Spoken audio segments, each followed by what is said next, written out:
Hey Matt, oh let me get my background. Hello. How are you, Nimrod? How are you? Oh, it's a very emotional day. I don't know if you followed the images Yes. of the hostages coming out. I was literally on the verge of a heart attack, and I'm not a risk factor. But the situation during the release, when they were being transferred from the Islamic Jihad to the Red Cross, it was Yes. really really frightening. They had no control over the crowd, and it was massive.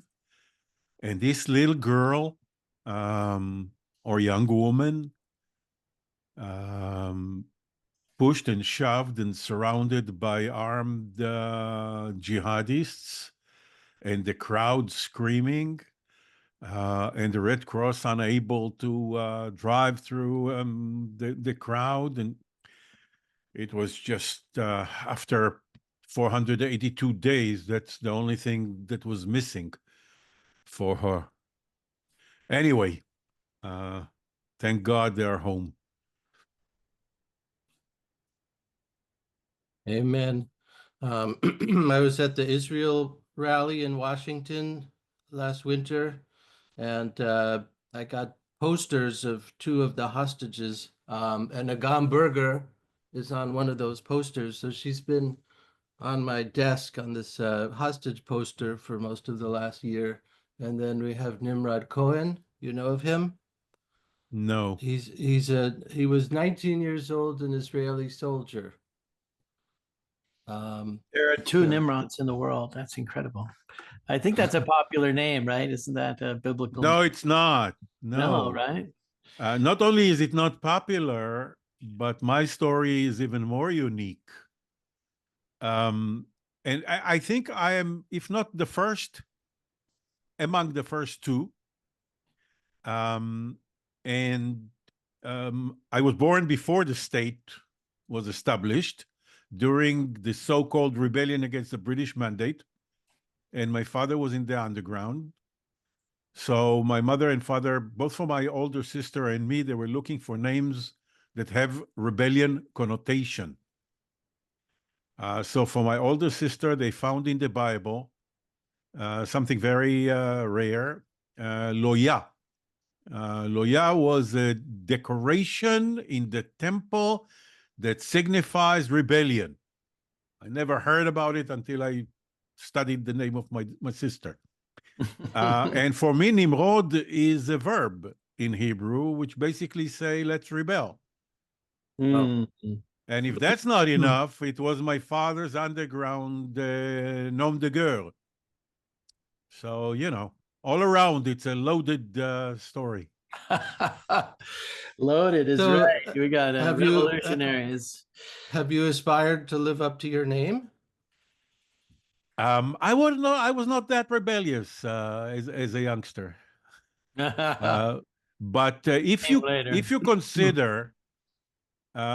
consider conspiring for peace as rebellion, then yes, I'm there. In certain circles, I would say. Yeah. Our NGO gave birth to the Oslo process. Our group are known by those who like Oslo, we're known as the Oslo Architects. Oof. And by those who are hostile to Oslo, we are known as the Oslo Criminals. So that too contribute to this rebellious thing. So I did a master's degree at American University in international peace and conflict resolution, and I did my master's thesis on an evaluation of the Oslo process. And I worked with the professor, a guy named Tom Boudreau, real Menschkeit guy, and looked at the question, not so much from critiquing, but more so from the perspective of what, if it were missing, if it had been present, would contribute to the success of it. And so some of my conclusions were greater inclusion of the civil society and Absolutely. working with religious voices, people who may have an opinion about what the framework should look like, but that doesn't necessarily mean they're anti-peace per se. So, like, to really bring in more of those voices into the process and not say it has to be this framework with the border over here and Yasser Arafat's office over here, you know. I So, think but our two biggest mistakes, in retrospect, in hindsight, the two biggest mistakes was well, you couldn't bring in either civil society or anybody else into the process before there was an agreement on the so-called DOP, Declaration of Principles, because once there's no secrecy, it would not have happened. But after that, one of our biggest mistakes was we assumed that the thing speaks for itself. And we never bothered to invest in public discourse, in marketing it, in selling it to our own people. And we left the space for those who were, the public space, for those who were hostile. And the second mistake is that we were not smart enough to whisper in the ear of our Palestinian counterparts, don't agree before Israel commits to freeze settlements. We were not smart enough. They didn't ask for it. We got away with it. And here we are with 750,000 settlers across the Green Line. These are, I think, the two biggest mistakes. I'm sure there were more, but of strategic significance. right. Hindsight's Right. 2020, right? Yeah. Yeah. So what do you, well, we're going to get right into it, so I don't want to steal all the thunder. Yeah, we can. You're welcome to add that to the conversation for sure. Yeah, so it's 11:59 here. We're due to begin at 12. We can wait a few minutes. All right, welcome everyone to today's critical conversation. My name is Matt Lackenbach. I'm the executive director of the Middle East Peace Civic Forum, or MEPCF for short. And I acknowledge our exceptional team for organizing today's event and our supporters for causing this event to happen, and our guest today for being willing to come and have a conversation about some important issues. So we organized the Critical Conversation series because we saw the value of modeling impactful conversations regarding the Israeli-Palestinian conflict. And in these conversations, our intention is to hold a space for the expression of a wide range of different views and ideas. And so we invite our participants today to really listen intently to what the other is saying, and before responding, to share what you heard the other person say. And then the original speaker will then have an opportunity to clarify or confirm what they said. And then once that is complete, we'll hear a response. And our methodology is intended to look honestly at some of the areas of unworkability in the present situation. And we feel that these kind of conversations really demand a satisfactory resolution and completion. And we also affirm the value of opportunity and creativity and creating a sense of possibility around the Israeli-Palestinian relationship. And, you know, the sky's the limit in terms of what coexistence can entail. Israelis and Palestinians could take on becoming the world's first completely sustainable society. They could become a real inspiration to the whole world. Imagine that the people of the Holy Land turned what was a generational and seemingly intractable conflict and showing that it's actually possible to really reconcile and live together in peace. So the how is a whole other thing. But for now, we think it's important that we allow ourselves to at least envision what something might look like that would really be a nice future for the people living there. And we also feel that the international community can play a role in this conversation just by showing support for a vision of genuine peace and coexistence. And I think it's okay to kind of assert that we should be having a mature conversation about this issue where we don't just tear each other down and demonize each other, but really look for constructive solutions. So we're talking about the Holy Land here. Even deciding what to call it or how to express that can be fraught. But it's this land where a common forefather, according to the biblical story, is that Abraham came here and he stood for something, which was an awareness of a force that's greater than ourselves. So in Pirkei Avot, in the Jewish ethics, Rabbi Tarfon is quoted as saying, you don't have to finish the job, but you at least are free. You're not free to avoid starting it. So we have to take that first step. So we hope this conversation today is one small step forward, moving the needle in a direction of mutual respect and opportunity for everyone. So we're going to talk today about different visions. We've had a 3-part series. This is the third in the series and the final episode of the series, looking at different potential political frameworks. And we'll start today by hearing from Nimrod Novik. I'll allow Peter to do the introductions, but the format is we're going to hear a bit about why the two-state solution has been the favored solution for a long time. And then we'll have a conversation about that where our guests from the previous episodes will have an opportunity to discuss various points. So that should be a very interesting conversation.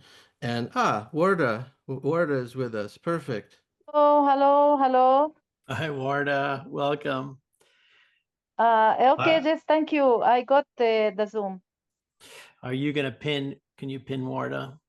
Well, I need to spotlight her, which I'm trying to do, but we have Warda with us, Warda Sada, and yeah, let's turn it over to you, Peter. Thanks, Matt. Yeah, welcome everyone. And we're very excited to have such luminaries in peacemaking all in the same room together. And I'll just set some ground rules. So we have a civic forum. We had our first series with Emmanuel, Warda, and Joseph. It was really enlightening experience to see different points of view about, structures and systems that can be put in place. And then we heard from Mazin, who actually has like a biology professor background. So he brought a whole new perspective. And we're so excited to hear from Nimrod today, who's got just a stellar resume. And I'm going to let him tell a little bit about himself before he starts, because I can add about Mazin that he is alumni now for Nobel Prize for Peace. What? We have Didn't you hear that? New Nobel Prize. No, we didn't. We'll hear about that. Please share that later, Mazin. I will send you the email. I appreciate that. The announcement of Bethlehem University. Well, we are very proud of him. You're all due a Nobel Prize, but Mazin's the closest at the moment. So thank you, Warda. So the structure today will be, we're here together for about 90 minutes, and we really want to give the floor to Nimrod, because what's been missing in the series is about a two-state solution. And we've had many perspectives. Again, thanks to the team and Larry for reaching out to Nimrod and finding, a powerful voice in the two-state solution. And so we'll have, just bring your generous listening to Nimrod, and we won't be a dialogue until he's really complete. And then we'll be opening it up, and we'll create what Matt said, like sort of a recreation of what you heard, and then we'll open it up to regular conversations. So we also have we have a distinction in our work where we're not looking for 100% agreement, but we are looking for alignment. If you feel there's alignment in what all of you peacemakers are up to, then this is a powerful way for us to work together. And then also, if there's an idea or a conversation that's getting a little bit off track or not really in the context of what we're doing today, we're going to put it in a parking lot. Doesn't mean it's not important. We're just not going to be like spending a lot of time with something that's not on point. But it might be very important later, and we have a lot more series coming up. And then also, there could be some time for Q&As at the end too. So if you'd like to stay on after the 90 minutes, our audience might have some questions. Please don't text too much or chat too much during our event, because it can be a little distracting. But near the end, we'd love to hear, insights from the audience, maybe some compelling questions, and we'll open it up. So, that's about it. Anything else, we'll Matt and I'll just kind of jump in and manage. But Nimrod, I'm going to hand it off to you. Thank you so much for coming. And again, bring your generous listening, everyone. Thank you very much, guys, for inviting me. I'm really delighted to share some thoughts about what Matt quoted Rabbi Tarfon, I believe, about the obligation of each and every one of us to make the first step, so I can, without too much humility, confess that I've devoted my adult life to the first step. Not with much success, but with complete devotion. I started in this business of Israeli-Palestinian peace in the mid-1970s. So yeah, it's been quite a while, with a couple of useful benchmarks, but a lot more heartbreak, including in the last year and a half. And I would like to really start with the last year and a half that will bring me to the subject. Many things have changed over the last year and a half since October 7th. And quite a few paradigms have collapsed in our faces, not the least the paradigm of conflict management that brought us the most traumatic moment in the short history of our country. But not everybody drew the same conclusion from those events. And the two changes that I'd like to shed light on in the wake of October 7th and the year and a half since, one is the fact of life, and that is October 7th and the war did not change the fact that between the Mediterranean and the sea, there are 7 million Palestinians and 7 million Jews. And neither is going anywhere. The second fact, which is much more troubling, is that October 7th hardened positions among the Israeli public on the subject. And given the visibility and the power of microphone that the current prime minister provided to the most extreme elements in our society by bringing them into his cabinet, people that he refused to not only share platform, but take a picture with prior to the last elections, suddenly were brought into his governing coalition in very powerful positions, including positions that are directly responsible for the topic that we are discussing, Israeli-Palestinian relations.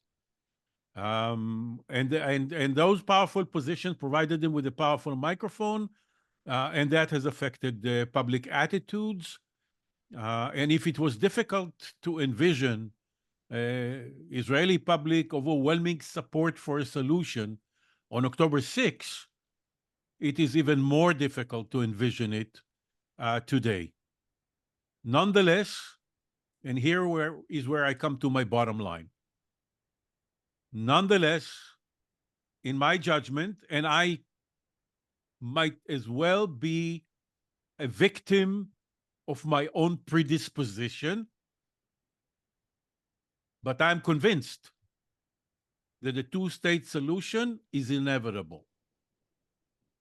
Now, when I say inevitable, I don't say it lightly. And let me explain what I mean by not lightly. I'm not saying that it is inevitable because the Palestinians deserve equal rights, which they do. But the very fact that they deserve equal rights doesn't make it a historic imperative, because we have seen people in history who were deprived of rights and history continued. So that is an injustice that has to be corrected, changed. Palestinians, just like Israelis or anybody else, deserve self-determination, equal rights, dignity of freedom from occupation, and so on. But that's not a historic imperative. The historic imperative is very different.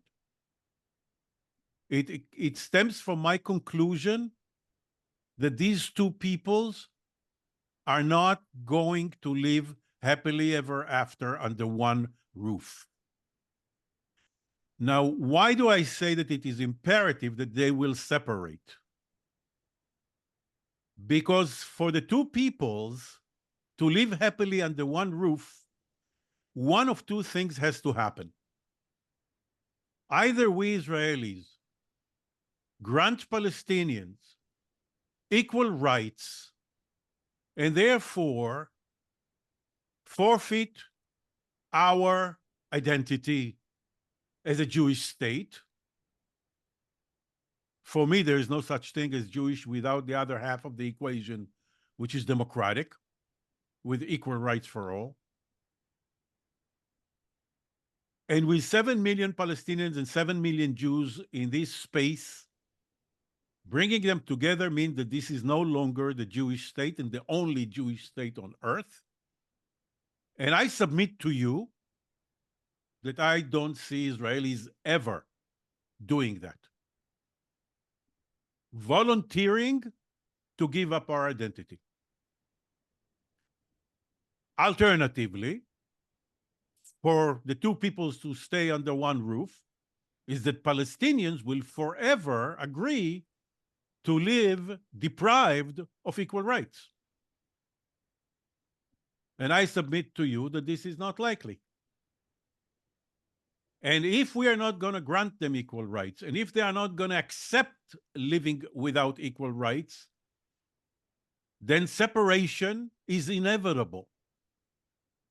And the only question in my mind is whether we will get to separation through the wisdom and power of leadership, or failing that, are we going to get to separation once we exhaust each other by bleeding each other long and hard, and a major bloodbath, in the wake of which everybody will wake up to realize that the price of not reaching an agreement is far, far higher than that of reaching an agreement. So when I say that I've been dedicating my life to this cause for decades now, it is with one thing in mind. How do we get to the point when the stars are aligned and we do have the leadership on both sides that can make it happen, so that we don't go via the alternative route of ever bleeding tragedy, which can be spared by diplomacy, wisdom, and courage. We were on our way there a couple of times, and time and again it just didn't happen. One can go into lengthy discussions of the causes for the failure. But one conclusion that I do not share is that because it failed in Camp David, and it failed when Bush 43 tried it, and it failed when Abu Mazen and Olmert negotiated and it didn't happen, and it failed when Kerry and Barack Obama tried for it. Because it failed and failed and failed and failed, that means that it's just not doable. I don't accept that. And my effort to analyze each of these failures brings me to the conclusion that it is not that Palestinians or Israelis or both are genetically deformed or are incapable to live in peace. No, it is for all kind of inherent mistakes, problems, ignoring certain factors in the process, in each one of these processes that brought the mistake. I did to myself, the most thorough analysis that I did was of Camp David, where Ehud Barak and Yasser Arafat under Clinton tried to resolve the conflict. I read everything that every participant wrote and others, and I saw protocols and so on. And I have a very clear understanding why it was doomed to fail before it started. And it has not to do with the fact that it's not doable. So what does it mean that it is doable? The first thing that everybody brings is 750,000 Israeli settlers beyond the Green Line in East Jerusalem and the West Bank.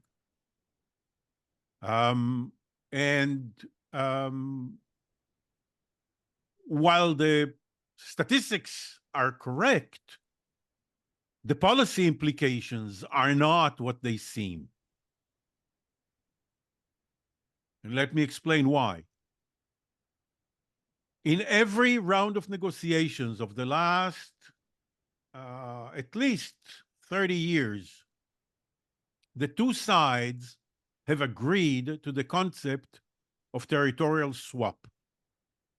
That is to say that based on the 67 line, whatever Israel annexes in agreement with the Palestinians is compensated for by Israeli sovereign territory on the basis of 1-to-1, on a ratio of 1-to-1. When that is the premise, and that was endorsed by the Arab League follow-up committee in a meeting in Washington in 2014, which also amends by virtue of that consent, amends the Arab Peace Initiative of 2002, which insisted on the 67 borders, and no longer so. And when you look at the map of the West Bank and Israel and Gaza, what you see is that 4% of the West Bank is occupied by 80% of the Israeli settlers. 80% of the Israeli settlers live on 4% of the West Bank, which is adjacent to the Green Line, which means that where the Palestinians agree that Israel annex 4% of the territory and reciprocates in 4% of its territory, 80% of the settlers don't need to move an inch to be in Israel, which means that the problem is with the remaining 20%. 20% is about 160,000 individuals. But that too is a misleading number. I'm sorry, it's a correct number, but creates a misleading image. Because the 160,000 are about 40,000 families. And in those families, you have children and babies that nobody asks them to vote and make the decision whether the family moves back to Israel or moves into the settlement blocks that are going to be annexed to Israel. We're talking about 40,000 families, two household leaders each. And when you think about the fact that Israel will have to withdraw 40,000 families, it sounds a lot.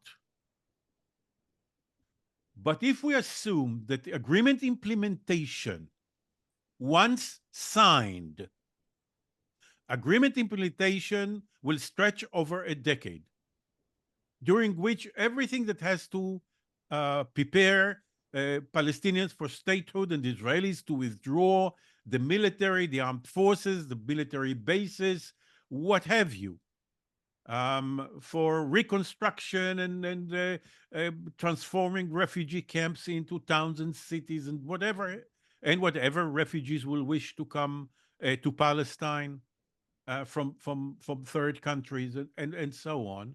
If you indeed envision a decade of agreement implementation, we're talking about 4,000 families a year. That's insignificant. I mean, Israel absorbed 1 million Russian immigrants in a decade. 1 million in a decade. And they came without the language, without the culture, without a job, without relatives, mostly. And here we have Israelis who are being evacuated from the West Bank into Israel. 60% of them work in Israel anyway as we speak. The challenge is negligible. So when people throw the number 750,000 and say this is politically impossible, there is no leadership in Israel that can remove 750,000 people from where they live, they're right. Nobody can move 750,000. And that's the reason that the Palestinian leadership was sober and realistic and realized that the compromise of territorial swap is essential in order to reach an agreement. So that's about the facts on the ground. So why is it not happening? I believe that it's not happening because of the absence of leadership. Not always do the stars align in a way that they did when we had Sadat in Egypt, Begin in Israel, and Carter in Washington. When we had two leaders willing and able, and a third party that was willing to engage. It would not have happened without Carter. But it certainly would not have happened were it not for Sadat taking the initiative and Begin responding properly. Not always do we have that situation. On the Israeli side, for the last forever in political terms, we've had a prime minister who is hostile to the idea of a two-state solution. I don't think that I give him enough credit. He's an intelligent man, and I know him well. I was sort of his boss when he was UN ambassador and I was in the prime minister's office. So I know him well from the 80s until now. I give him credit that he's intelligent enough to realize that Israelis and Palestinians will have to separate. But either he doesn't have the guts or something else. It's not going to happen on his watch.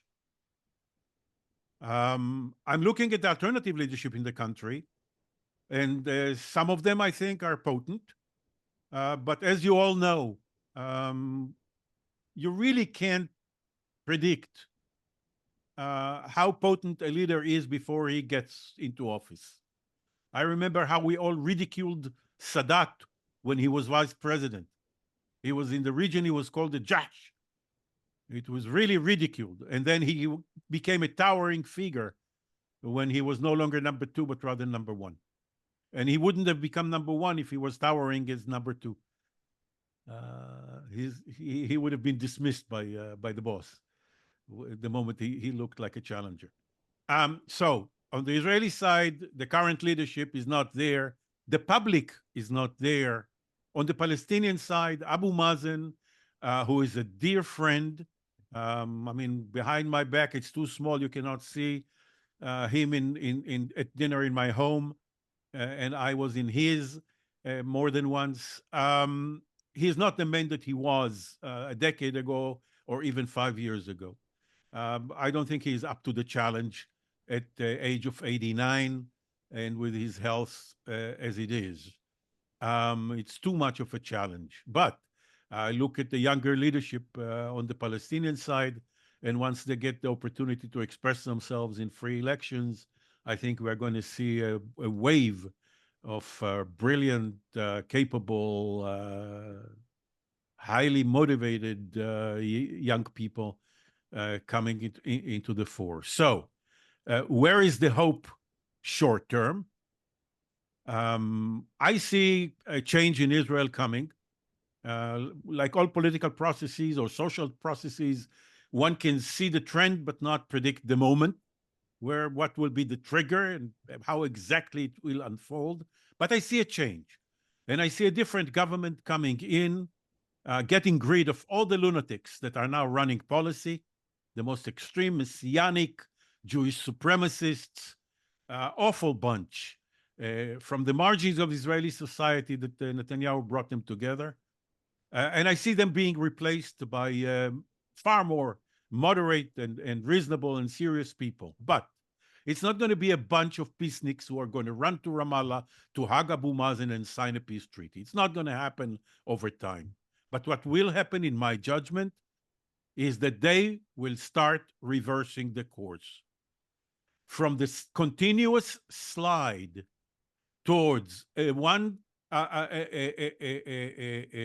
ever conflicted reality of one state, start reversing it in the direction of separation between the two peoples, giving the Palestinian Authority space to evolve and deliver for its people, giving the Palestinian people a chance at dignity and freedom from Israeli incursions on a daily and nightly basis, resuming cooperation between the Palestinian Authority and the Israeli government, which has been cut off, stop choking the Palestinian Authority financially, which what our Minister of Finance is doing, basically reversing course without going crazy. And you cannot go crazy when your people are not with you. So yeah, leadership is important, and leadership should pave the way, but leadership cannot find itself looking back and realizing that there's nobody behind them. And when Israeli people are traumatized by what happened on October 7th, and the Palestinian people are traumatized by the year and a half since, it's going to take time for those emotions to subside and for people to come back to their senses, where the overwhelming majority wants peace on both sides, and they need the leadership to get them there. So I believe in the two-state solution. I believe it is inevitable. And I believe that all like-minded people should put every effort into making it happen before a disaster forces it. Wow. Thank you, Nimrod. This, let's take a little minute to gather your thoughts. I think if some of our guests could raise their hand, and then what we'll do is I'm going to say a little bit about their background before you respond, so our audience can get a little context. Again, Nimrod's context, of course, was working from the 70s on, and then we didn't mention his work in the Oslo process, and just and his national security background, Israeli Policy Forum. Like, we've got I just want to set that context a little better for you, Nimrod. That was interesting. So we have a hand up from Emmanuel. So Peter, if I yeah. may just create the transition a little bit, I want to build a bridge to the whole series. So I just wanted to offer a little story. Years back, I was in Israel and went within the West Bank, and I met Rabbi Menachem Froman, who was the rabbi of Tekoa, a settlement.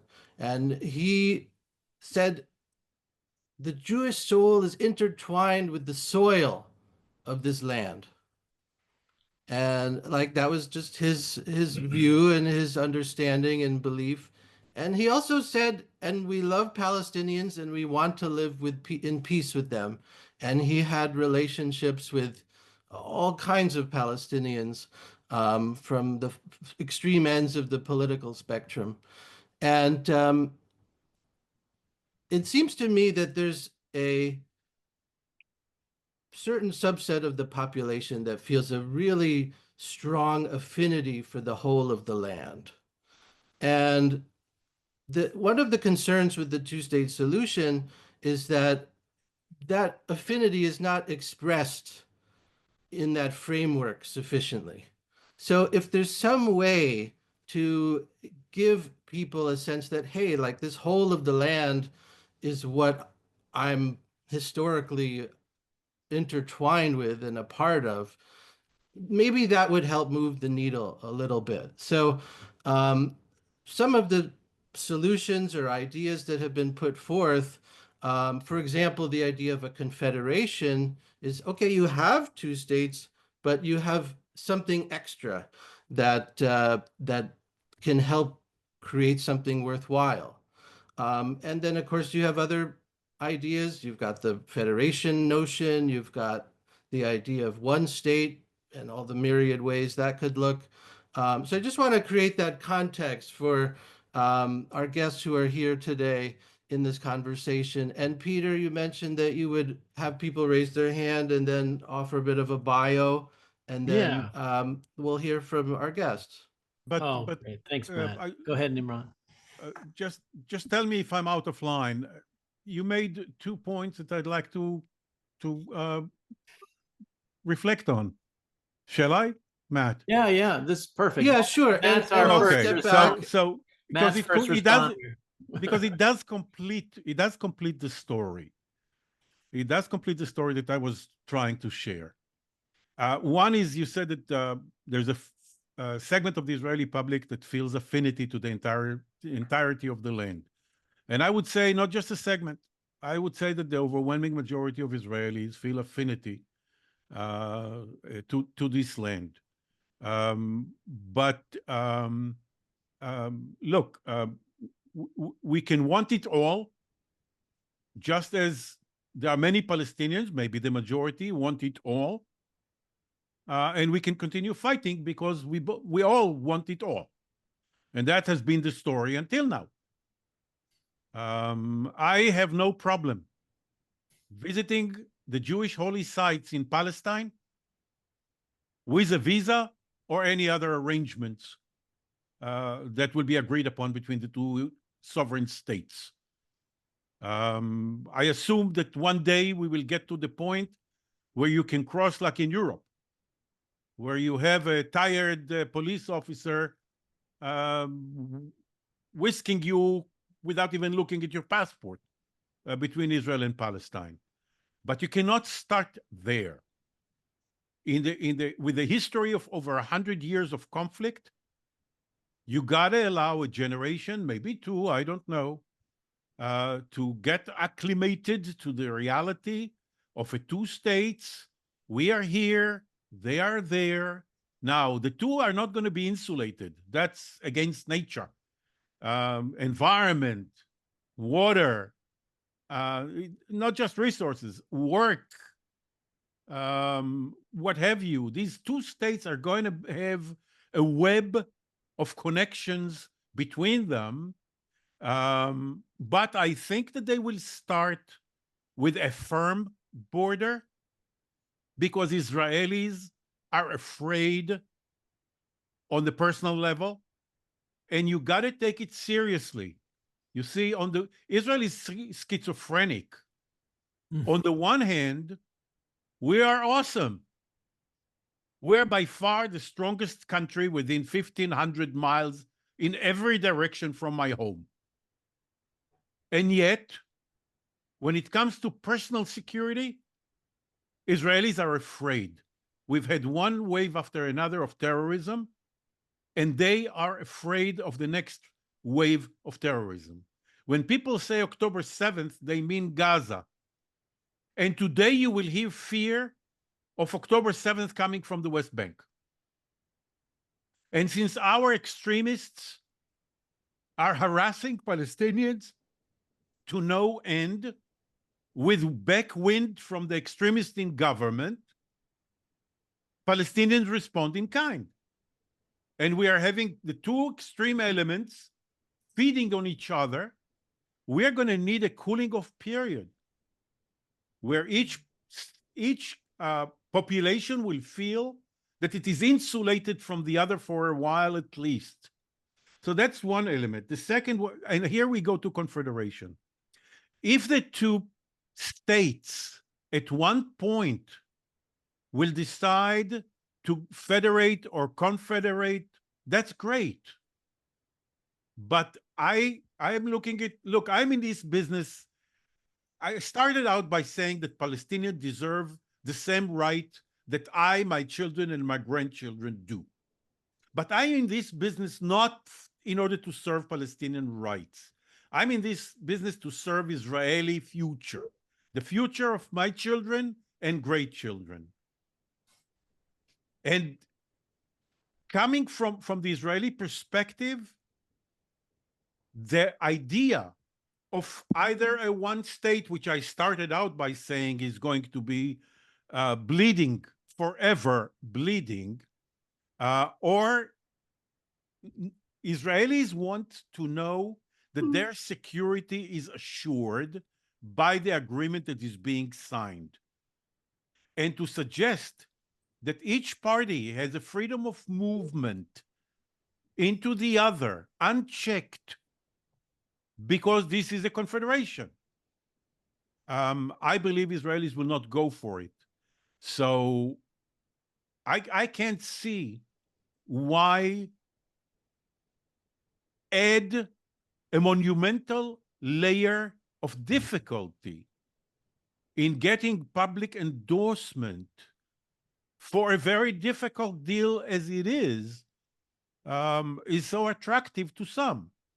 I'd say, let us pray, hope, and work hard to get into an agreement of a two-state solution, and then the two independent states can decide, maybe the next generation is smarter on a different framework.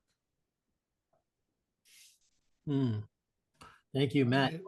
Yeah, thank you. Thank you for that. Go ahead, Peter.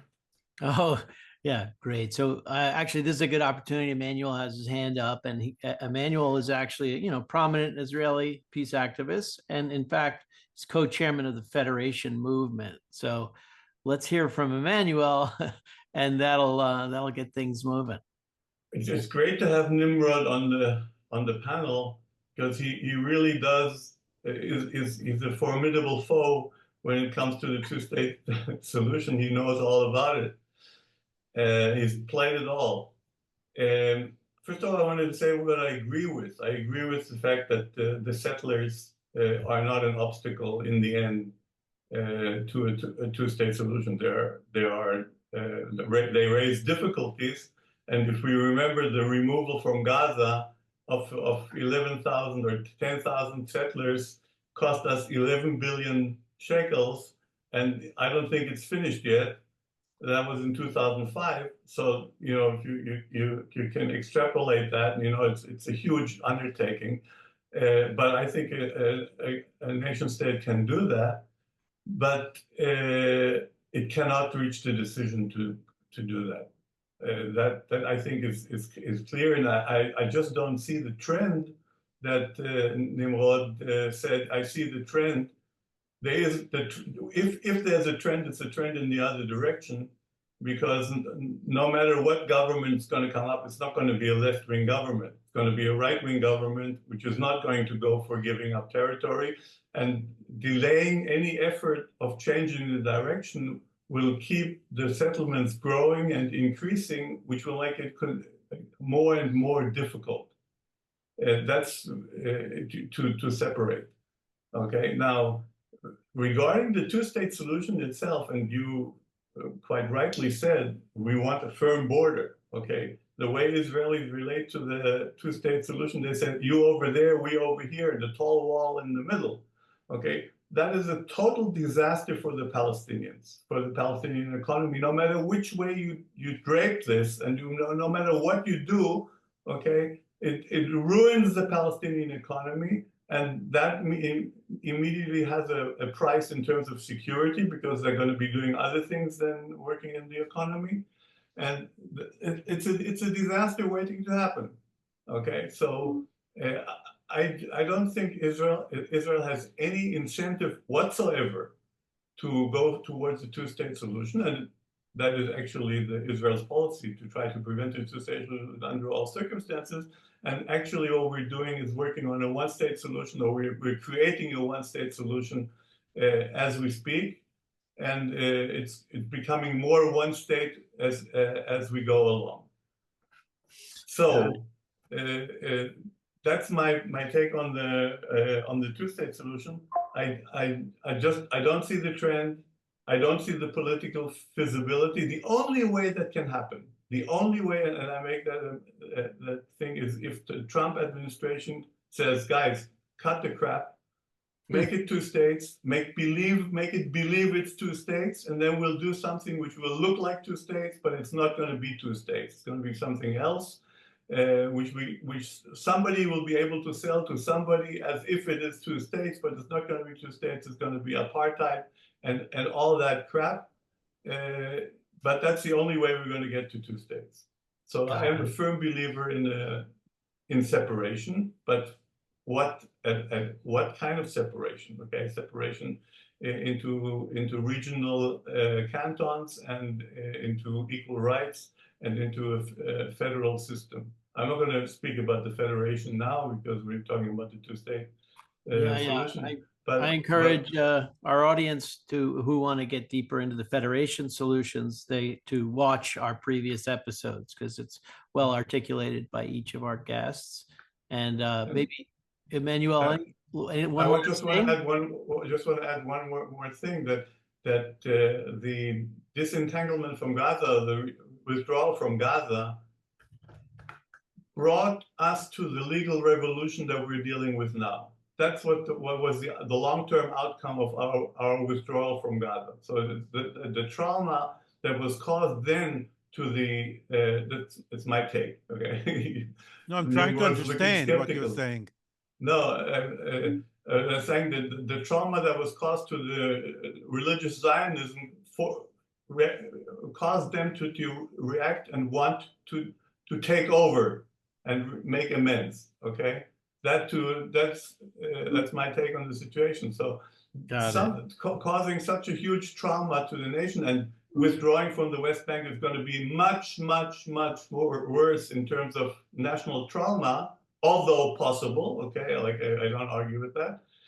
That's going to have a terrible long-term impact, and that's why nobody's willing to work for it in politics. Nobody. Well, Emmanuel, let's keep moving. I want to have Yeah. Nimrod, if you can respond. I'm sure you got a lot in your lot of ideas back, but just keep it brief. We've got a couple more hands up. We're going to go with ladies first in our next response. Warda, you're on deck, but we want Nimrod to just have a moment to respond. Well, for me to be brief, I have to go into genetic transformation. But I'll try. Mazin will join in on that. The genetic. That was tongue in cheek. To Emmanuel, I greatly respect everything you have done over the years and what you are saying here. Let me make it even more difficult. I think that when you say that the settlers are not going to be the barrier, but are going to be a problem, I would tell you that it's going to be a problem much more serious than the one that you noted, which is the financial one. And let me explain why. We conducted several public opinion polls among the settlers, and we found them constituting several groups. And I will ignore those who live in the area that I believe will be annexed to Israel because they're irrelevant. They're going to stay in their homes, and therefore they will not object to anything. But then we go to those who are deep in the West Bank. And the deeper they are, the more extreme they are, because they didn't go to settle there for quality of life, like those who got cheap housing next to the Green Line and therefore moved there.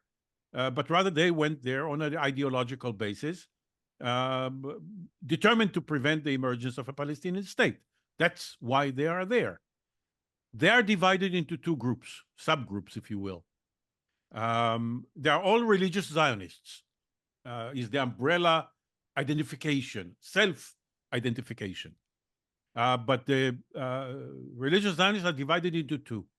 One that we call in Hebrew, and I'm not sure how to translate, mamlachti. The implication is that they abide by the authority of the state.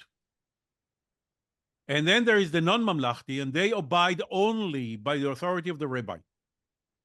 And their rabbis obviously are the most extreme that there is. Fanatic, ignorant, frighteningly so. Those who are, what I said, mamlachti, who respect law and order and the order and democracy and the state and so on, amongst them, we found people who said we will fight, we will resist until the last minute, but we are not going to raise our arm. And if this is a national decision, we're going to abide. We're going to mourn. We think it's going to be a huge mistake, but we're going to go back to Haifa or wherever else we came from, or if they were born there, we will move into sovereign Israel. Among the other group, which is the most extreme and the most difficult, and hence the major flaw of the Trump plan of the century of 5 years ago, that saw them staying in the midst of the Palestinian state. I mean, the most extreme element, the most violent, are going to stay there. Something good is going to come out of it, no doubt. They are armed, and they are violent, and they are obsessive. Amongst them, we're going to have a serious problem for our security establishment. Some of them will raise arms when the time comes to evacuate. Leadership will have to deal with it. I don't share Emmanuel's pessimism that the next government is going to be right-wing. I think that the next government is going to be center-right.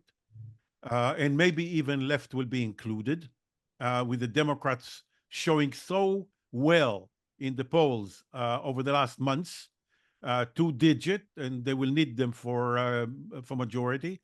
So we're going to have from the left to the center-right. And as I said, these are people who are not going to run to sign a peace treaty tomorrow morning. But unlike Emmanuel, I'm optimistic, and I'm discussing this with them on a regular basis. That they will reverse course. Thank you.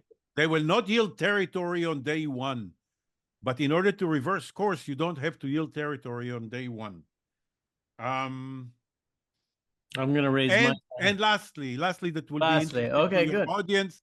Lastly, I don't see Trump imposing anything like a two-state or a permanent settlement, not even based on his fairly flawed plan of 5 years ago. Thank you, Nimrod. So we're going to move to Warda. So we know Warda is a leading leader in women's rights, and also as part of many peace, wage peace, standing together, and cross-community bridge building. We had a wonderful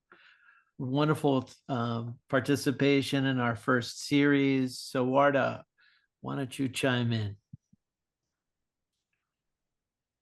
Hello, everyone. Thank you. Thank you, Nimrod, for your vision and your optimistic, vision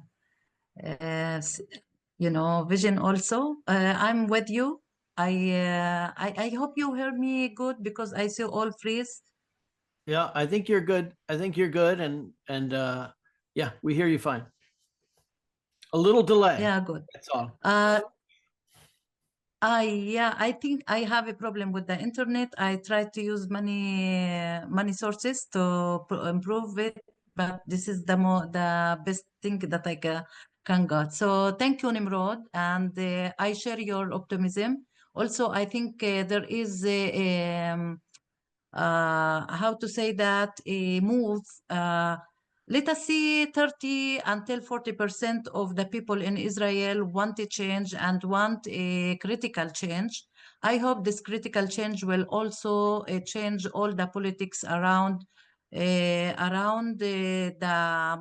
if we can say that it's conflict. I can't tell that it's conflict. It's more than conflict. It's, you know, I will not discuss that now, but yes, I think, in my opinion, Palestinians need to be in self-determination for a while. I myself believe that all the Palestinian and the Israeli can live in one state, in different versions of the one state, but for now, as I said always, that they can live in two states, separated two states, but in the other side, they have to be together, because nor the Palestinians nor the Israeli can live alone. They need each other. They can make confederation, while Jerusalem will be the joint capital, and not the administrative capital. Every country can get Tel Aviv and Ramallah as administrative capitals, that all the governments, all the ministries will be in dealing with the local issues for the country. But the parliament will be in Jerusalem, while there will be a joint parliament also in Jerusalem. So Jerusalem will be a joint parliament, which is controlled by both parliaments, and there is Supreme Court. When the joint parliament make a constitution will be for both people, for both countries, and will be also determined to that all the basic laws will be established in both countries in the same time. And how we get all the constitution laws and the parts of it, it's by, you know, the parliament Palestinian and parliament Israeli, who can together build this constitution. So they must be together in joint process to establish how to say that, two states in one hand and one state in the other hand, so they can live like separate, but in the most contribution processes that it can be. So I agree that the situation to have federal now, it's not easy. It take a lot of time. We were 30 years ago in a place that we all wanted peace, and there was a process, although there was 5 kind of obstacles that the peace agreement didn't deal elementary with them, like you know, many things like Jerusalem, like the borders, like many things that they didn't really also the right of return, and many other things. And as Nimrod said, Israel in 1 decade got more than a million immigrants only from Russia. So it's not a problem that the right of return will be a problem when we decided to make peace, and all together will work together to absorb this immigration, to let the country be ready to absorb and to lead the peace, because as we said, 30 years of after the Oslo, 30 years, we live in a very dramatic regression, according to what to agenda to Netanyahu agenda, which also put us in a place that, come on,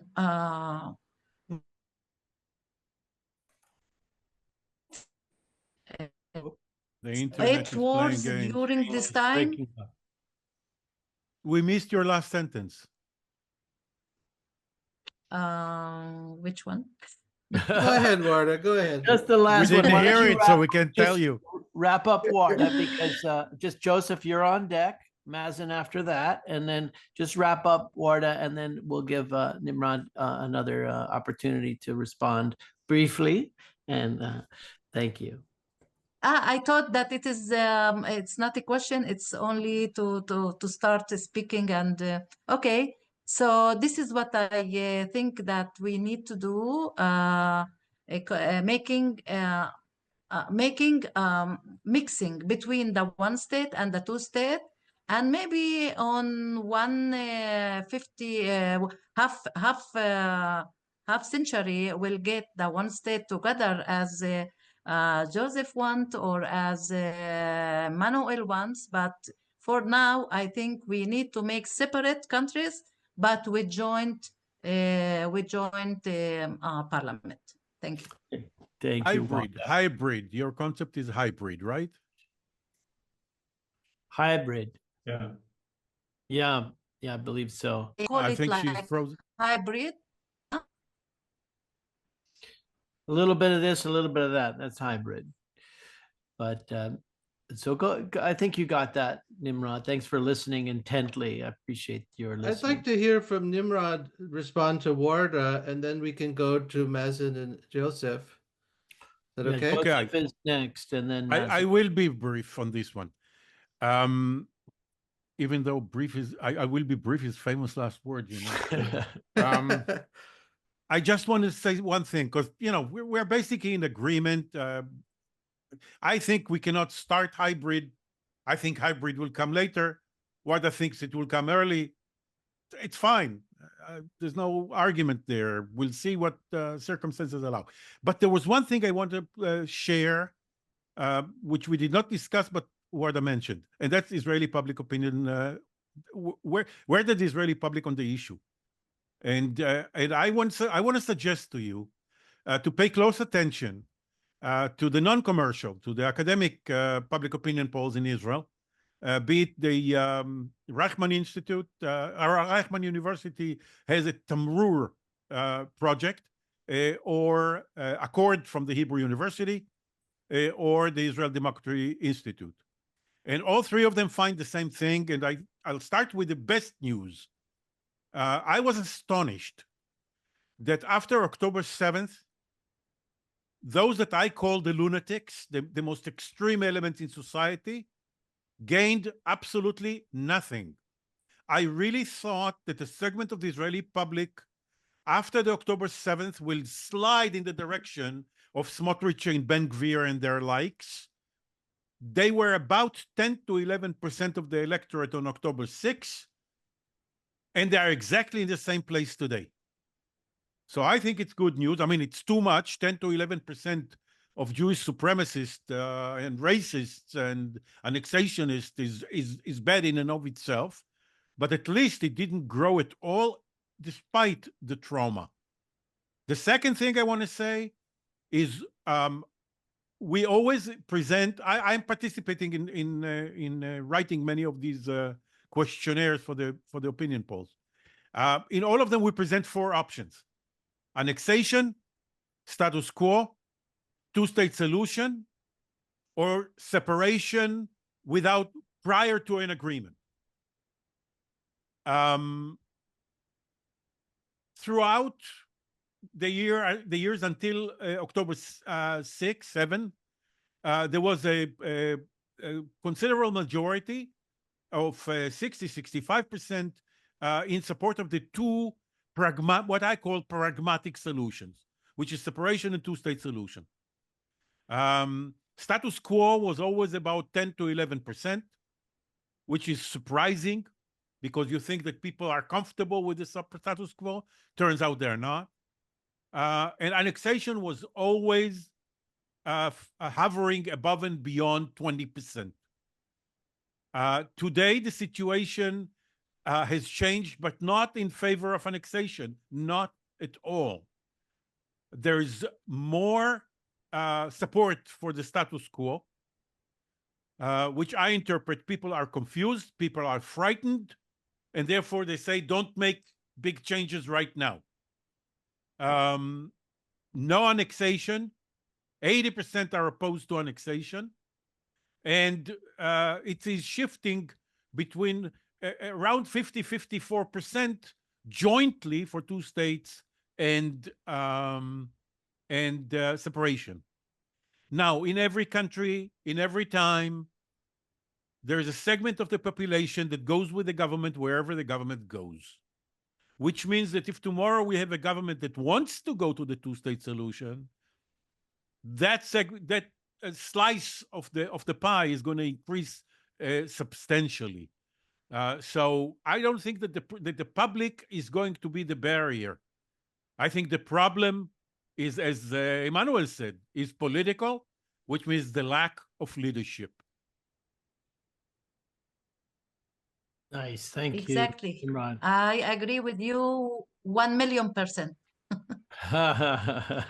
1,000,000% agreement. That's pretty good. I think I'm proud of this. Yeah, call because already. you know it's only about leaders. There you go. I believe the people will be convinced in their own favor to peace because they want peace, but they don't have the leaders that they can convince them what is really is the peace. For 30 years, Netanyahu told that the peace, it's what I'm doing, war. Now we need peace. We need leaders that tell, okay, we tried everything. Let us have the right peace and make the right thing that we didn't do until now. Before we're going to have a plan, we're not going to have leaders. First, we need the plan. Yeah, we First, need the the plan. leaders. You know, The we leaders have will the come to the plans, plan, not the leaders other way can around. also come. I believe that the shelves are full of plans, and we need a leader to take one of them and make it happen. There you go. That's good. Well, let's take a moment to thank you, Okay. Warda. We're gonna move Talk on about to that. Yosef, and we're gonna even open it up more later. We're really just making space for kind of a response to Nimrod, but then we're really gonna open it up for synthesis. Again, this is the third in a series, and we are really looking for a synthesis. So it's not just about the two-state solution, this call, or just getting opinions. We're gonna keep going and digging deeper. But I want to introduce Yosef, who's an Israeli-born attorney now residing in Southern California, much warmer there than it is here in the East Coast. And he's the founder of the Israeli-Palestinian Confederation. He advocates for a confederation model and with a joint governing body representing both Israel and Palestine on a path to peaceful coexistence. And as many of you know, Yosef is running mock government situations every 2 weeks, and we're helping promote his work, and he's inviting all of you to participate. So Yosef. All right. Thank you, Peter. Thank you, Matt. I'm going to start with my conclusion regarding the two-state solution. In my opinion, a two-state solution is fraud. It's a fraudulent solution. It's not a solution. It's a way for the Israeli government to hide its failure to make peace.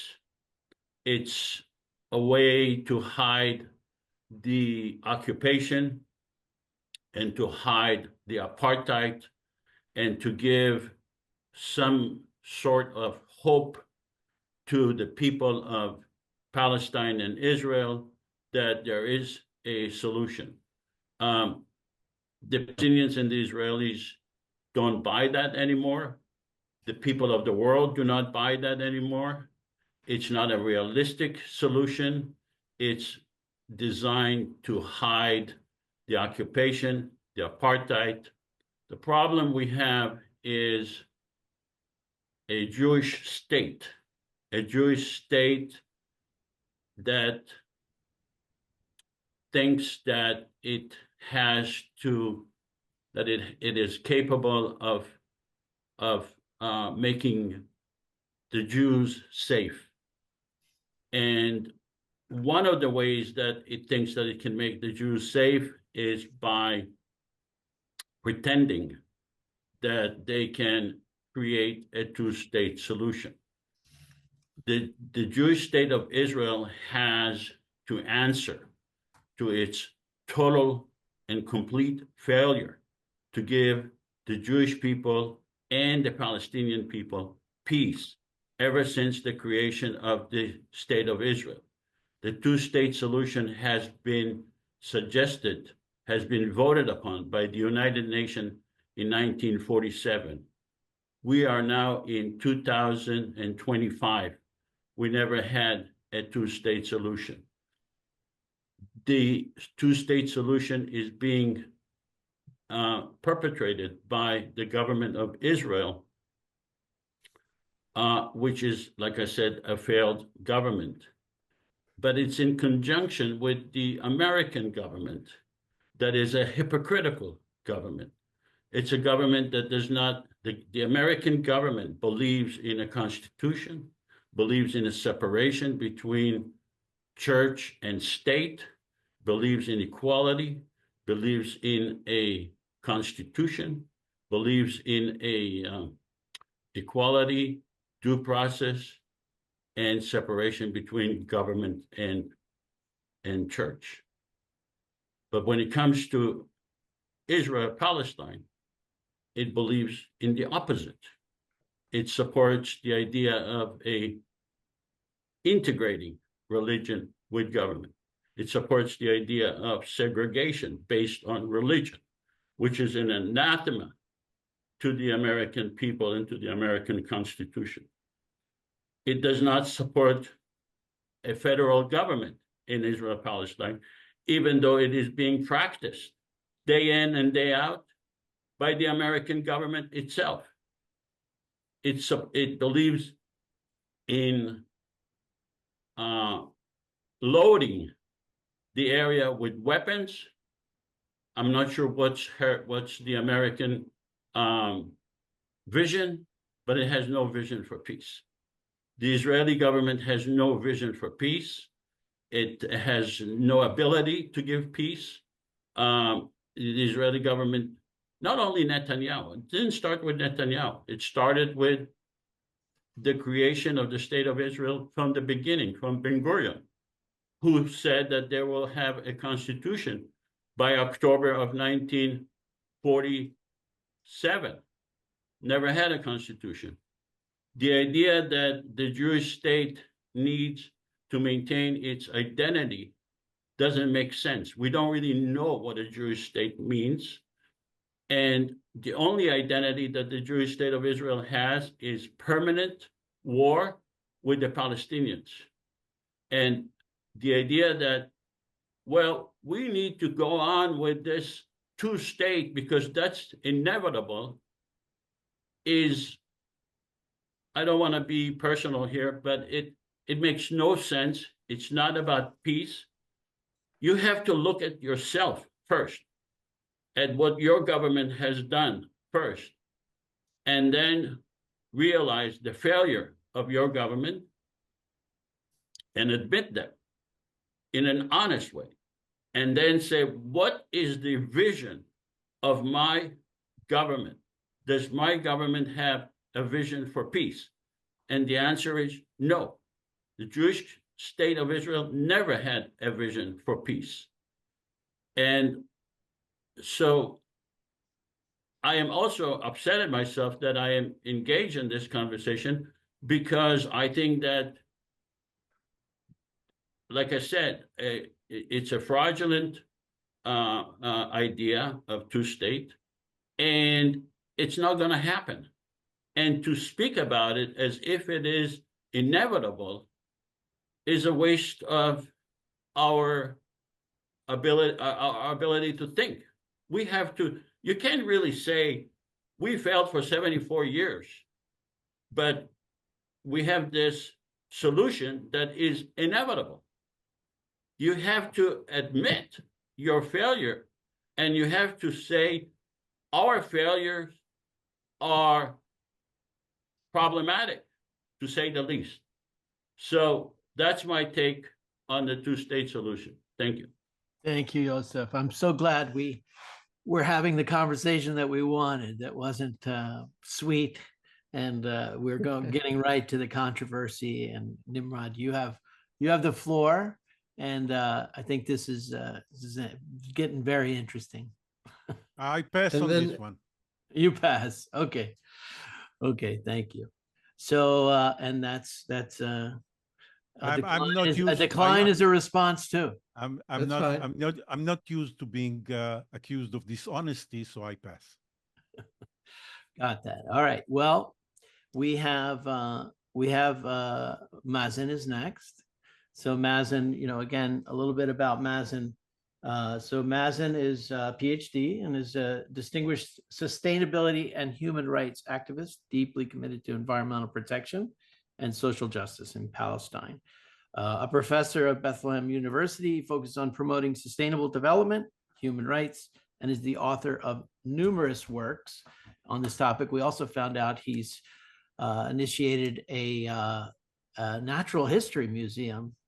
Is that right, Mazin? That was very interesting. We found out yesterday on a call. So, wow, that's no small accomplishment. So, with you and your wife together. So, all right, the floor is yours, sir.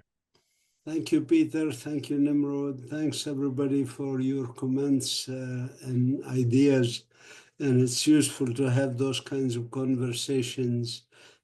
Sometimes they are uncomfortable when we present different perspectives.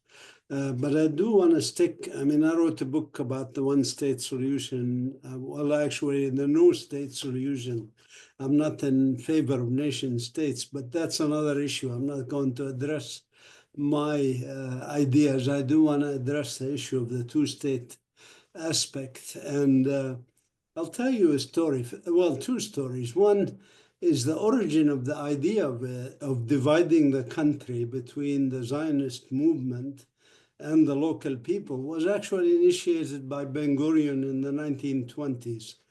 And when he was challenged on this in meetings of the Yishuv, he explained to them in private that why this is important. He says, we don't have the strength. And he gave the example of the United States. And he said, look at the United States. They started out in the eastern coast and they made agreements with the natives. And we need to make agreements with the natives. And when we get strong, we'll take the rest of the country with or without agreements with the Arabs. This is his words. He wrote the same things in his letters to his son, that this is essentially a public relations campaign to speak about two-state solution from his perspective as a labor Zionist. Now, this is 1920s. Here we are 100 years later, as pointed out by Joseph. I want to tell you one other story. In the negotiations in Oslo, and this is very interesting, the PLO, against, the support of many people, but nevertheless, the PLO agreed to go into the Oslo Accords, theoretically thinking that this would lead to a two-state solution, even though there's not a word in Oslo that speaks about two states or recognizing Palestinian states. They left those 5 thorny issues for the negotiations over 5 years. They were statehood, refugees, settlements, Jerusalem, and water issues. I'm going to take the least controversial issue and tell you a story about it, the water issues. In the negotiations in the Oslo Accords, the negotiators sat down. The PLO sent some people who are not experts in water. They're lawyers and things like that. But nevertheless, the Israelis did the same thing, essentially, lawyers and so on. But they started to talk. They gave their initial presentations. When the Palestinian lead negotiator about water started giving his talk, he was interrupted by this sign, which means point of order. And the lead Israeli negotiator said to him, point blank, it's nice what you are saying, but there's one thing we have to make very clear from the beginning. You mentioned 3 times the words Palestinian rights to water. We are not here to discuss Palestinian rights to water, and we cannot use this language. We can use the language of Palestinian needs of water, but not Palestinian rights to water. Now, this is very logical. I say logical because think about it. If a colonizer accepts my right to a spring of water in Bethlehem or Ramallah, then what's the difference between that and my right to a spring of water in Jaffa and Haifa and other places? So it is logical that they refuse to associate the word rights with the words water for Palestinians, but needs are acceptable to discuss needs. And hence the future negotiations over the 5 years were focused about what is the needs of the Palestinians of water and whether Israel can provide them or not. I tell you this story because it's important to understand the psychology, which I think Joseph also alluded to, the psychology of, and this was, by the way, we're talking about the mid-1990s, under the most liberal, if you want, of Zionist governments, Rabin and Peres, even before Rabin was assassinated. So they clearly, you're not going to get any better potential government in Israel than that, but they still would not recognize the Palestinian rights to water, or let alone rights to Jerusalem, or rights to refugees returning to their homes and lands, not to the truncated Palestinian states. So we cannot avoid not speaking about these rights in the context of one state, 2 states, federations, confederations, no state, even like I propose, no state solution. In my opinion, my humble opinion, is that human rights must underline any kind of peace agreement. And that we all should push for human rights. Forget talking about 2 states or pushing for this or pushing for that. Let's push for human rights, basically human rights, and say this is the roadmap to peace, is the Universal Declaration of Human Rights. Implement that, insist on implementing that, and then you have peace. You don't have to worry. I mean, I told people, if you can bring me a document, whether it's a 2-state or, as Joseph proposes, confederation, that shows that whatever this arrangement is, that it respects all the rights of the people, including especially rights like rights to Jerusalem, rights to refugees to return to their homes and lands, rights to equality, not be discriminated against based on religions, whatever.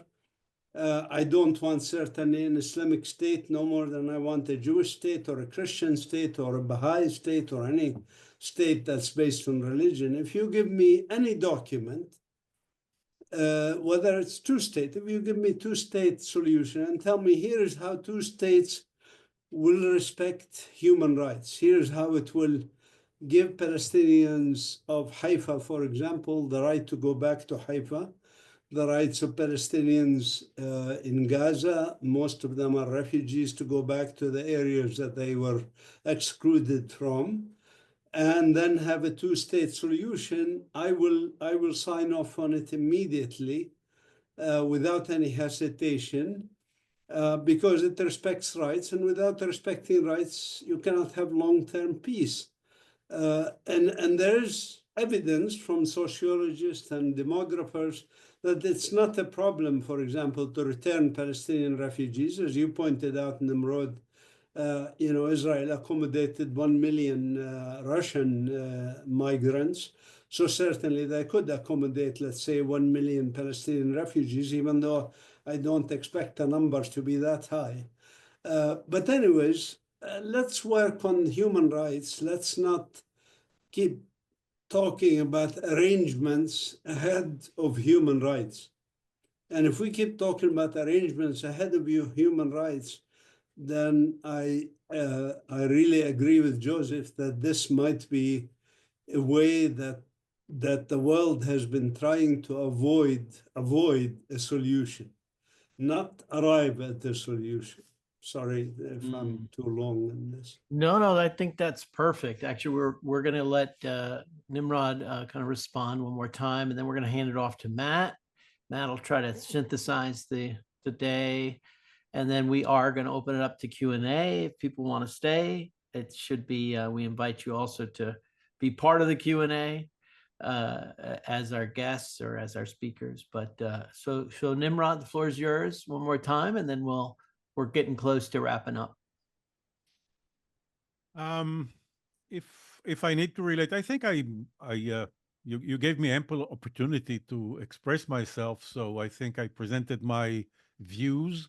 Yeah. And the fact that I failed to convince people who think otherwise is a fact of life, and I live with it peacefully. I'm not sure how much I wish to invest in setting the record straight on some of the things that were said, so I'll just go to one. In 1947, the UN General Assembly passed a resolution of partition between two states, an Arab and a Jewish one. The Jewish leadership of Palestine accepted it. The Arab leadership rejected it. And on the day that the Israeli state was announced, was proclaimed, on the basis of that UN resolution, 7 Arab armies invaded the infant state of Israel. So to say that Israelis don't want peace or Israelis don't want two-state solution, and Ben-Gurion said something in 1920, and therefore that's as holy as the 10 commandments from the Bible, never to be changed, I think, to build a national strategy on the basis of false foundations is not a solid way for progress. When Egypt offered Israel peace, Israel withdrew from territory 3 times the size of Israel. When Jordan offered peace, Israel withdrew from Jordanian territory. The failure of Palestinian leadership to reach an agreement in Camp David and the Israeli failure to reach an agreement in Camp David does not originate in a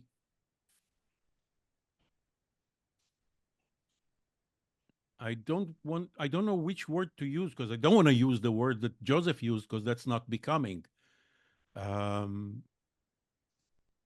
We had a leader that paid with his life because he wanted to go for a two-state solution. So for anybody to say that he was false is preposterous. He paid for it with his life because he wanted a two-state solution. So, you know, I really regret that I'm responding because what was said was false. The accusation that over the last 100 years it was the Israelis alone who prevented progress for peace is sheer nonsense. It was not true when the Arabs invaded in 1947.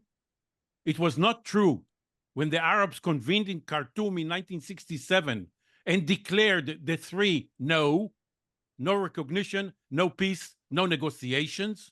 That was the standard position of the Arab League. And once an Arab country extended a hand for peace, Israel was there with Egypt when Sadat came to Jerusalem. So please don't falsify the history in order to make your case. Make your case. You don't want a two-state solution, that's fine. But don't falsify history in order to justify it.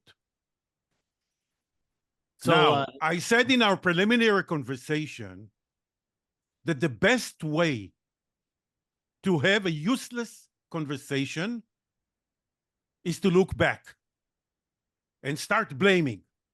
The blame game. Who started it? Whose fault it is? That's not the way to bring about peace. The two peoples have two different narratives about what happened. The Palestinians have their narrative about the injustice done to them.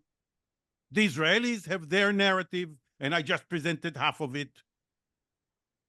I have to respect the Palestinian narrative, but I expect Palestinians to respect mine. And let's leave the narrative of what happened behind us if we want to reach peace. And whether that peace is by my vision of two states, or another vision of confederation, or a third vision of a hybrid, we're not going to get to any of them if the foundation is let's blame each other for what happened 100 years ago and what Ben-Gurion said or didn't say on a certain occasion. Who cares?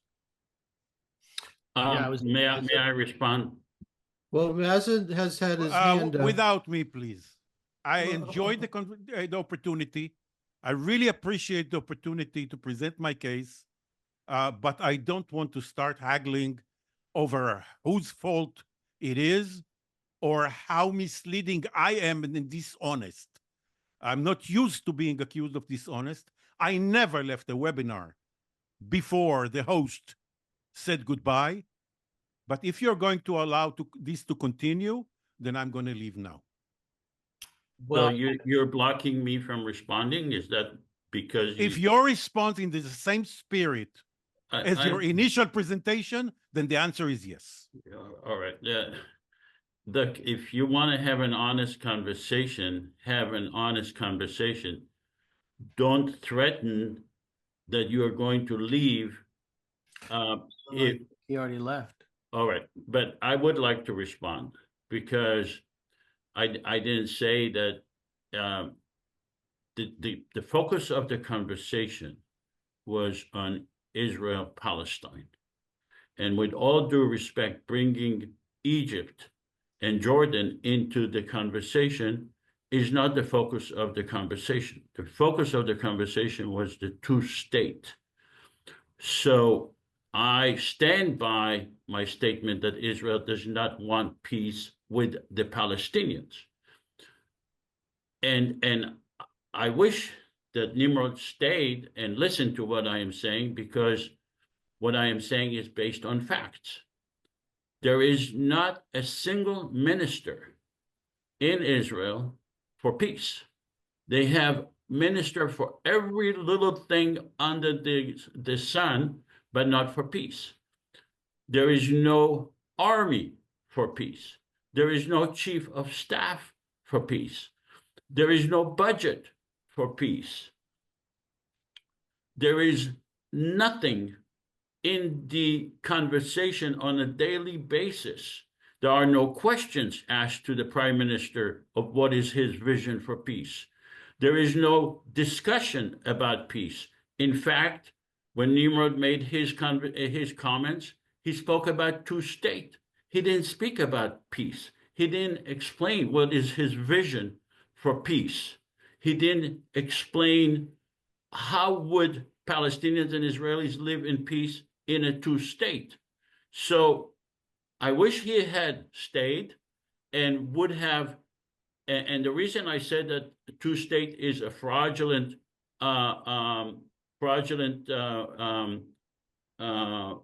formula is because we see the occupation and we see the apartheid going on, and instead of speaking about the apartheid and the occupation, we are speaking about a formula for peace that had failed for 75 years.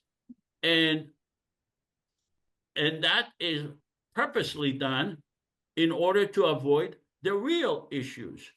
What does the peace look like between the Palestinians and the Israelis? Thank you. Got it. Well, we'd like to, Matt and I'd like to take responsibility for what happened. You know, the host just left, or one of our speakers just left the conversation.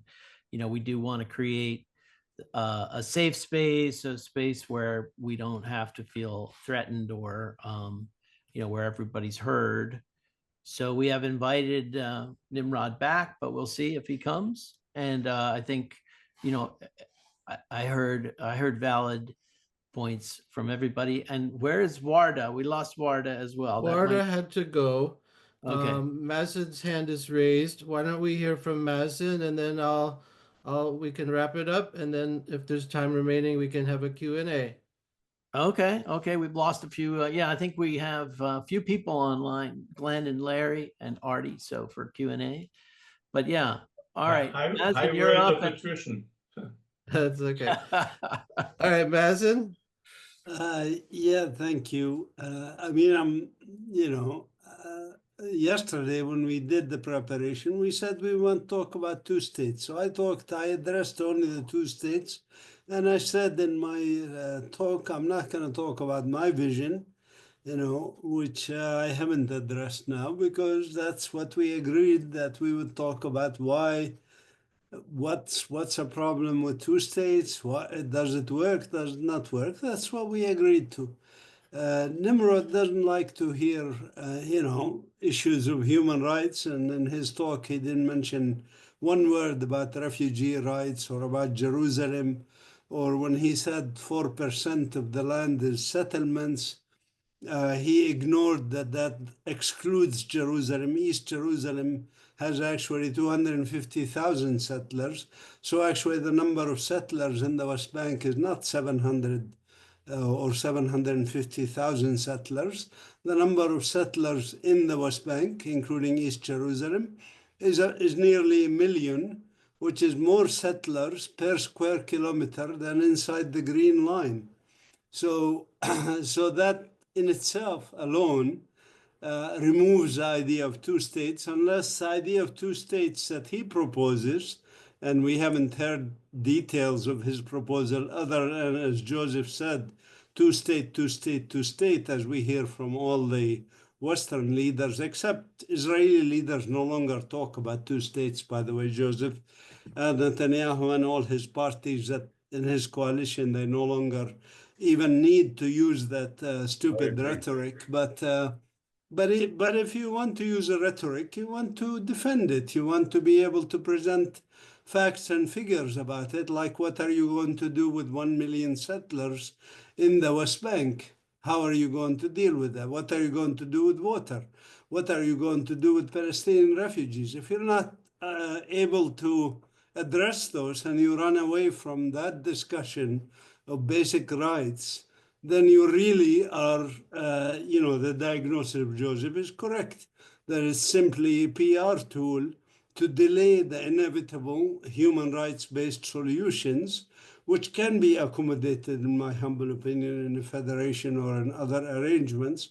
But I don't want to talk about political arrangements, because they're all meaningless if you don't have human rights. And for people who don't want to hear about human rights, to me, that remains the same idea of Zionism from its beginning, the idea that Jewish supremacy and that our interests and our safety is what matters, but the indigenous people of Palestine don't have any rights, don't have to worry about the safety of Palestine. What about the security of Palestinians? Who's actually more threatened, Palestinians or Israelis? Okay, 1,000 or 1,200 Israelis killed on October 7. There's 50,000 to 300,000 who are killed since then, Palestinians. What about their safety? How are you going to guarantee their safety in whatever solution you propose? If you are not willing to address those kinds of things, then you're really not after peace. You're after just throwing slogans. I would like to add something about the settlements. I served in the Israeli military. I was in one of those military settlements in the West Bank, and I visit the area very well. The settlements are a small fraction of the Israeli occupation. What we are speaking about is highways and infrastructure that is going throughout, crisscrossing the West Bank, bridges, highways. And on those bridges and highways, there are vehicles going 24/7 from the settlements, from one to another, and into Israel. And to represent that they are only 4% is to ignore the entire landscape of the West Bank. The West Bank has been taken over by the Israeli highways. I visited there not too long ago, and I went through those highways, and I stopped at a shopping center in the middle of the West Bank. And I asked the lady, I knew it was the West Bank. I asked her, is this part of the West Bank? And she said, I don't know.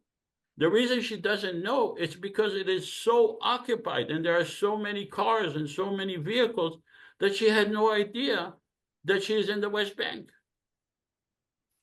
Got it. Got it. Well, I'm going to hand it off to Matt. Matt, you can kind of wrap up. And also I see if Glenn or Larry or Artie want to raise their hands, we'll start maybe prepping for a Q&A.